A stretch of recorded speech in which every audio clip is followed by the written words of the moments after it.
Halo teman-teman semua, kami mahasiswa dari Universitas Citra Bangsa Kupang, Fakultas Kesehatan Prodi Farmasi.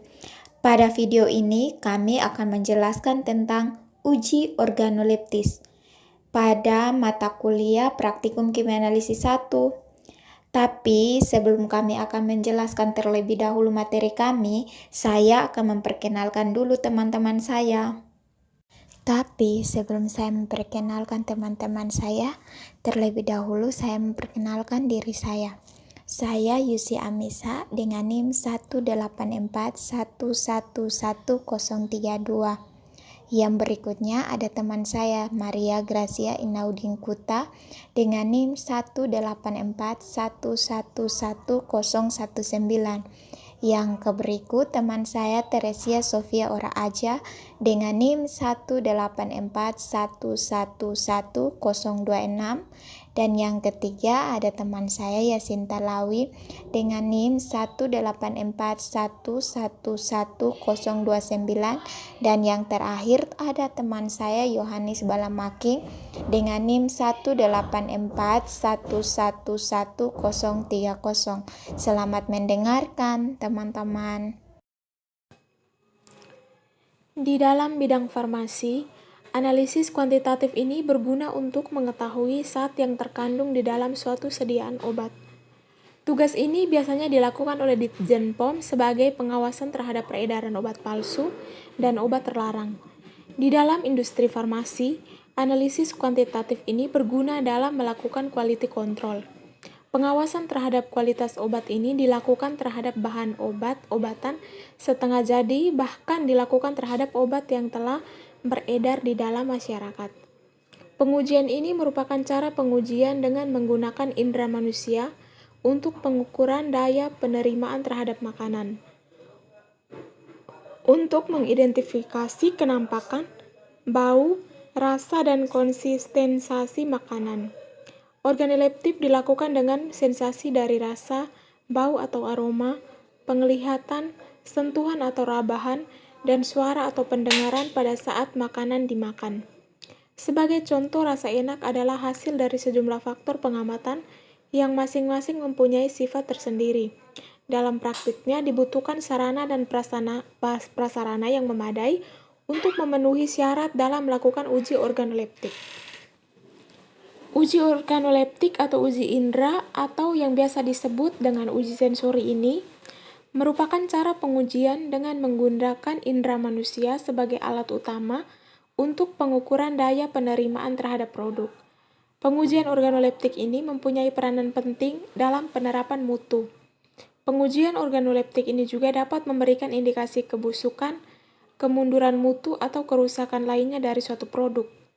Analisis secara kualitatif ini merupakan metode analisis kimia yang digunakan untuk mengenali atau mengidentifikasi suatu unsur atau senyawa kimia, anion atau kation yang terdapat di dalam sebuah sampel berdasarkan sifat fisika dan kimianya. Analisis kuantitatif ini dibagi menjadi pemeriksaan pendahuluan. Itu meliputi pengamatan secara organoleptik, pengamatan bentuk dan warna pada pemasaran, uji kelarutan, dan uji nyala.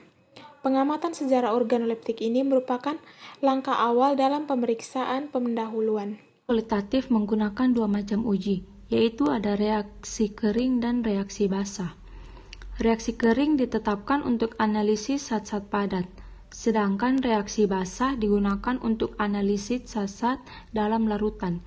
Uji warna, bau, serta bentuk atau wujud sampel sebagai berikut. Yang pertama, warna merah. Ada Pb3O4, Hgl2, K3Fe6, K3FeC6. Merah jingga dikromat, merah jambu, garam-garam dari mangan dan kolbat yang berhidrat. Kuning ada K4FeCN6, 3H2O, FeCl3, dan kromat. Hijau yaitu ada garam-garam besi 2, garam-garam nikel, dan CuCl2. Biru ada garam-garam kolbat hidrat, garam-garam tembaga 2, benhidrat. Coklat ada Fe3O4, hitam yaitu MnO2. Kemudian adapun alat dan bahan yang digunakan. Alat yang digunakan yaitu seperti Bunsen burner, cawan porselin, penjepit kayu, pinset besi, rak tabung, tabung reaksi Pyrex, batang pengaduk, kawat nikrom atau platina, sendok tanduk, pipet, kaca arloji, dan sikat tabung. Adapun bahan-bahan yang digunakan yaitu seperti CaCl2, BaCl2, NaCl, CuSO4, FeSO4, FeCl3, MnSO4, NaNO3, NH4Cl, Aquades, reagen HCl encer, HCl pekat, H2SO4 encer, HSO4 pekat, dan tisu. Baik, yang berikutnya kita masuk ke cara kerja dry test. Yang pertama itu pemeriksaan organoleptis. Jadi yang pertama itu kita siapkan alat dan bahan yang akan digunakan. Kemudian kita ambil serbuk sampel, kita letakkan dalam gelas arloji. Kemudian kita amati warna, bentuk, kristal atau serbuk. Kemudian kita masukkan ke dalam tabung reaksi, kita tambahi air dan kita amati warna, larutan dan bau dari larutan sampel tersebut. Yang berikutnya uji pemanasan atau heating test. Yang pertama kita siapkan alat dan bahan yang akan kita gunakan, kemudian masukkan sampel ke dalam tabung reaksi Pyrex. Pegang dengan alat penjepit tabung reaksi. Kemudian kita panaskan ke nyala api Bunsen atau lampu spiritus. Dan kita amati perubahan yang terjadi dan ambil gambar dari hasil uji tersebut. Yang berikutnya uji nyala. Jadi yang pertama itu siapkan alat dan bahan yang akan kita gunakan. Kemudian kita mengambil kawat nikrom atau platina.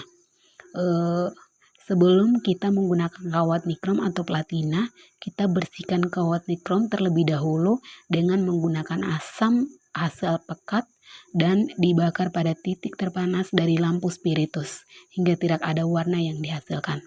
Kemudian setelah kawat bersih, kita celupkan ke dalam larutan HCl pekat, lalu letakkan serbuk sampel ke ujung kawat tersebut.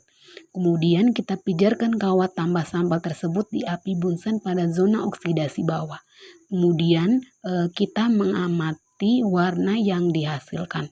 Setelah selesai digunakan kawat nikrom atau platina, kita bersihkan dengan menggunakan asam HCl pekat. Yang kedua waste test. Yang pertama itu uji reagen H2S4 pekat tambah HCl pekat. Yang pertama siapkan alat dan bahan yang akan kita gunakan. Kemudian kita larutkan sampel dengan Aquades. Kemudian kita tambahkan reagen pekat secara perlahan melalui dinding tabung reaksi. Kemudian kita mengamati perubahan yang akan terjadi. Kemudian itu kita ambil gambar dari hasil uji tersebut. Yang berikutnya uji reagen H2SO4 dan HCl dilutus. Yang pertama kita siapkan alat dan bahan yang akan kita gunakan. Kemudian kita larutkan sampel tersebut dengan Aquades. Kemudian tambahkan reagen asam encer. Dan kita amati perubahan yang akan terjadi. Kemudian itu ambil gambar dari hasil uji tersebut. Yang berikutnya masuk ke uji ion amonium. Jadi yang pertama itu kita siapkan alat dan bahan yang akan digunakan. Kemudian kita ambil 100 mg sampel, tambahkan larutan NaOH. Kemudian kita didihkan. Yang berikutnya kita periksa keberadaan amonia dengan menggunakan kertas lakmus dan kertas saring yang telah kita basahi dengan AgNO3 atau merkuri, nitrat atau kertas lanat tambah AgNO3. Baik, yang berikut hasil. Yang pertama pemeriksaan organoleptis. Ya, sebelum ditambahkan Aquades, sampelnya yaitu NaNO3. Dia punya bau, tidak berbau, warnanya putih, bentuknya kristal ataupun kasar. Yang berikut BaCl2, tidak berbau, warnanya putih, bentuknya kristal dan kasar. Yang berikut CuSO4, baunya tidak ada bau, warnanya putih kebiruan, bentuknya serbuk halus. Yang berikut CaCl2, tidak berbau, warnanya putih, bentuknya kristal. Yang berikut FeSO4, dia berbau, warnanya coklat, kuning, biru, dan kehijauan. Bentuknya kristal dan kasar. Yang berikut NH4Cl, tidak berbau, warna putih, bentuk halus dan serbuk. Yang berikut NaCl, berbau, warnanya putih, bentuknya hablur dan kasar. Yang berikut MnSO4, tidak berbau, warnanya putih kemerahan, bentuknya halus dan hablur. Berikut sesudah dideteksi Aquades. Yang pertama FeSO4, yang dari berbau akan berubah menjadi tidak berbau setelah dideteksi Aquades. Dari yang warnanya coklat kuning berubah menjadi coklat kekuningan, kelarutannya agak sukar larut. Yang berikutnya CuO4, di sini setelah ditambahi Aquades jadinya berbau. Dari warnanya dari putih kebiruan setelah ditambah Aquades warnanya menjadi biru, kelarutannya agak sukar larut dalam keadaan panas. Yang berikutnya NaONO3, yang di situ yang pertama tidak berbau juga, warnanya putih tetap, larut dalam keadaan dingin. Yang berikutnya BaCl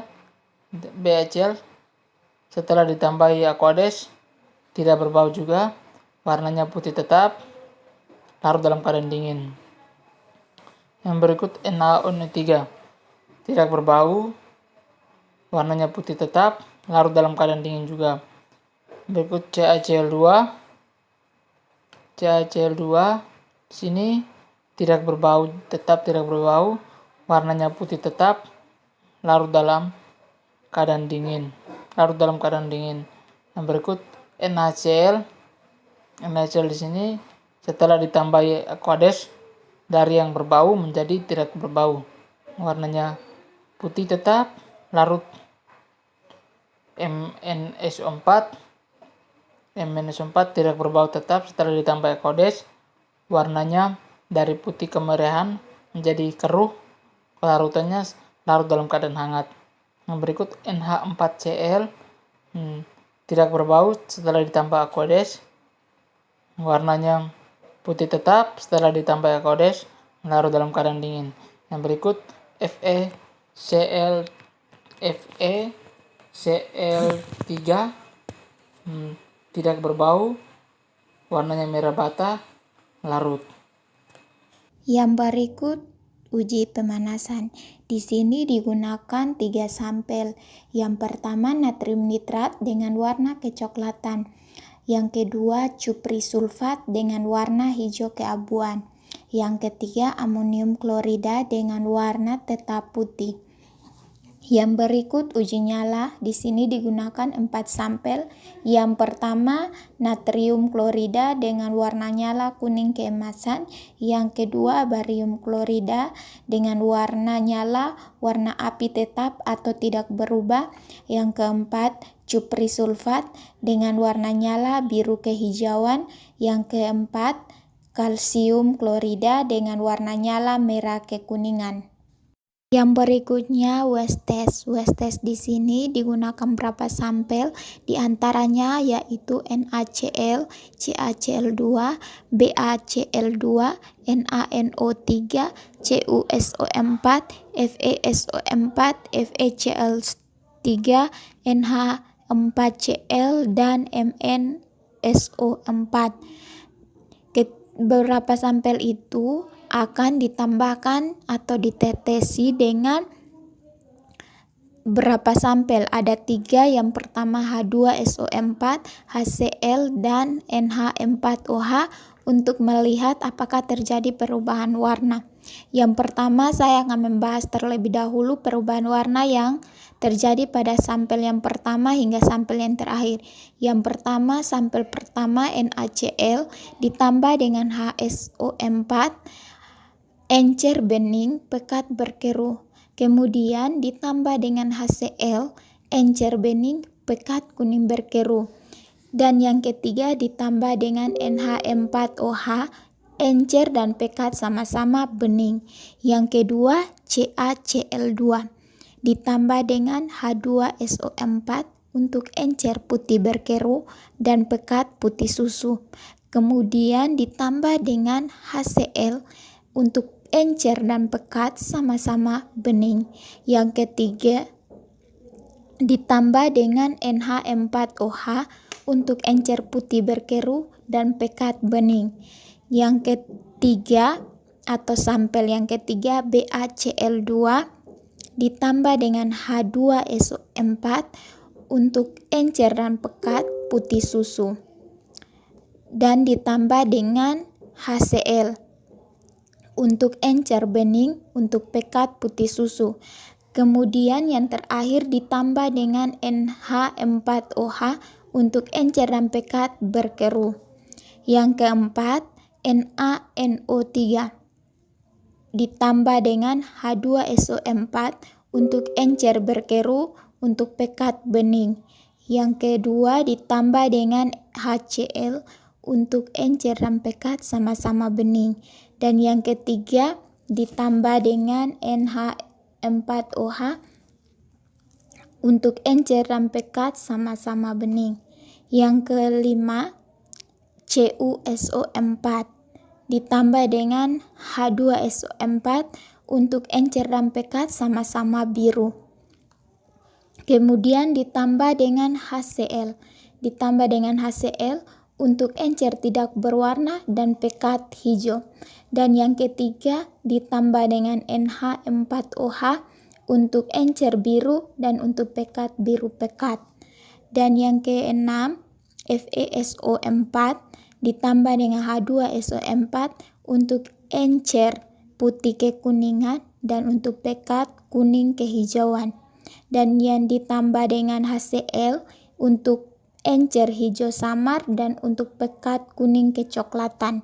Dan kemudian ditambah dengan NH4OH untuk encer coklat pudar dan untuk pekat tidak menghasilkan warna. Yang berikut atau yang ketujuh, FeCl3 ditambah dengan H2SO4 untuk encer hijau kekuningan dan untuk pekat merah bata. Kemudian ditambah dengan HCl untuk encer hijau kekuningan dan untuk pekat coklat bening. Kemudian yang terakhir ditambah dengan NH4OH untuk encer coklat dan untuk pekat bening. Dan yang kedelapan, sampel NH4Cl ditambah dengan H2SO4 untuk encer bening untuk pekat merah kekuningan, ditambah dengan HCl untuk encer dan pekat sama-sama bening. Kemudian yang terakhir ditambah dengan NH4OH untuk encer dan pekat sama-sama bening juga. Kemudian yang terakhir atau sampel yang terakhir adalah MnSO4 ditambah dengan H2SO4 untuk encer dan pekat sama-sama bening. Kemudian ditambah dengan HCl untuk encer dan pekat sama-sama bening. Dan yang terakhir NH4O ditambah dengan sampel MnSO4 itu untuk encer berkeru dan pekat kuning keru. Jadi, berdasarkan hasil tersebut, dapat diambil kesimpulan bahwa zat-zat dalam laboratorium itu memiliki warna, bentuk, bau, dan kelarutan yang berbeda-beda, sehingga uji organoleptis ini sangat berguna untuk mengenali lebih spesifik bentuk, warna, bau, dan kelarutan dari suatu zat. Dalam uji pemanasan juga terjadi perubahan warna karena terjadi peleburan serta perubahan warna dan juga dilakukan untuk menilai dan mengidentifikasi suatu zat. Baik, itulah video singkat penjelasan kami tentang organoleptis.